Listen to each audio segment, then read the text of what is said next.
Hi everyone, I hope you're having a great day. It's another lovely day here in our neighborhood. And have you ever faced giants?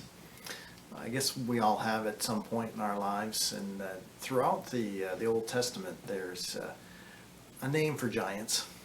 And they were called the Anakim. When that word was brought out, or when it was spoken in the lives of the people of Israel, there would have been a shudder. They would have thought, oh, not them. Those giants that we can't face. They were described as tall and strong, and they inhabited the land that the Lord was taking them into. They brought fear and trembling into the lives of the people. The Lord told them two things that should stick out in our minds. And he said first to them, don't fear the Anakim. I'll look after them for you. I'll fight the battle. You just show up and I will take it from there. That reminds us, I suppose, of the ongoing truth of who the Lord is. That He is the one who looks after us. He's the one who fights our battles. There may be giants in our lives, but He takes care of them.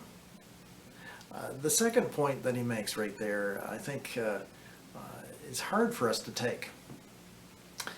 He reminds us of this ongoing truth as well. That sometimes this truth needs to be applied to our lives, so we get knocked down a peg or two. That we don't get so big for our britches that we're unuseful and we're dangerous to ourselves and not of any use to the Lord. The Lord goes on to tell them, I'm taking you into this good land not because of who you are, but because of who I am. The Lord says, because of my greatness and because of the sin of the Anakim and all of their other companions, it's because of that I'm taking you into this land and I'm fighting the battle for you. Don't think that you are righteous. No, remember that the Lord is righteous. That can hurt for us. But it's the truth that we need.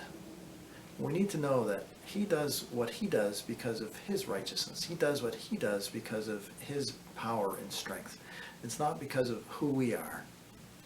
We, left to our own devices, are unrighteous people, people who need to be forgiven. But thankfully the Lord sees us and grabs us up from that place of our sin and puts us up on the solid rock, Jesus Christ. It's what He does, and it's what He does that matters. Not because of our righteousness. We bring our righteousness and it's nothing. But it's because of His righteousness, because of what He has done for us through Jesus Christ, His Son. We can be thankful for the fact that the Lord takes care of our giants, and the Lord takes care of our unrighteousness. He does it all for His power, for His glory name's sake.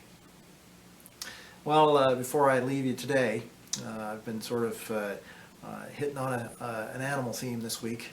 I noticed yesterday that I misspoke slightly. You know that whole thing about turkeys that fly? Well, it really is, in a strong wind, even turkeys can fly. I hope that you don't see any flying turkeys over the weekend. It does sound like maybe we might have some wind. But here's another one. A pastor was visiting a farm.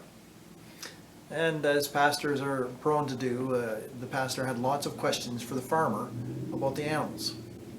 Why doesn't that cow have horns?